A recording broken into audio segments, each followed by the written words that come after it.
کتابو کې قصه کوي افلاطون دا یو زبردست حاکم تیر شوی د افلاطون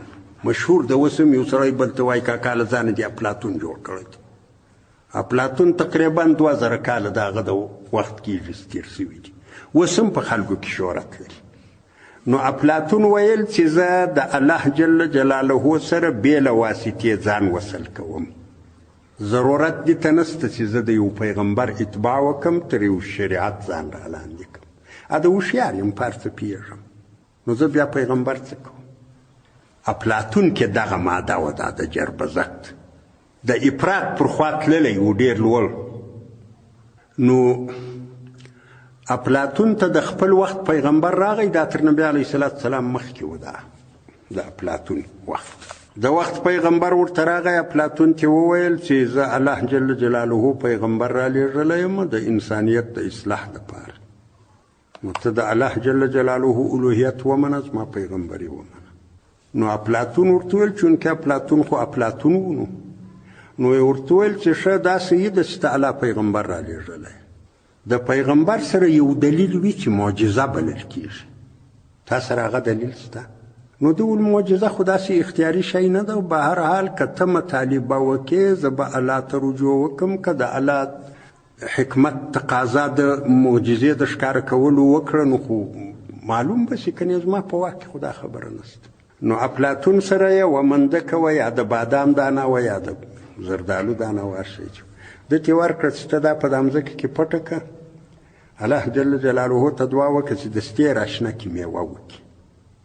که د ستې راشنه سوه نو دا خو د عادت خلاف ده نو کېدلی شی چې بیا نو هغه پیغمبر چې الله ته رجوع وکړه الله جل جلاله پیغمبر ته حکم وکړي چې دا دانه پټه کړه راشنه کوم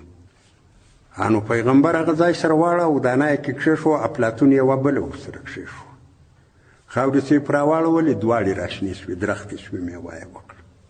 د افلاطون دم راشنه سوه د پیغمبر دم راشنه پیغمبر ورته ویل چې اوس خو ایمان راوړه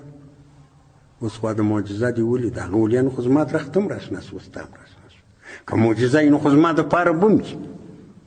نو پیغمبر ویل سیده نو بس بالا خو تر دغه ځایه زه مکلف وم نور ته پوهېږې کار دی پیغمبر چې روانېدی ده ورته ویل چې ګوره خفه کېږه مه ستا په پیغمبري کې هېڅ شک نشته واقعي ته پیغمبري په دغه معجزه ستا د پیغمبري اثبات وشو مسله داسې وه کله چې ته الله جل جلاله ته متوجه سوې الله جل جلاله د مځکې قوت ټول ستا د توجه په وجه دغه ځای ته راوستی بیا نو دانه چې هر چا کې ایښې وای راشنه کېده خو سبب ستا په وجه جمع سو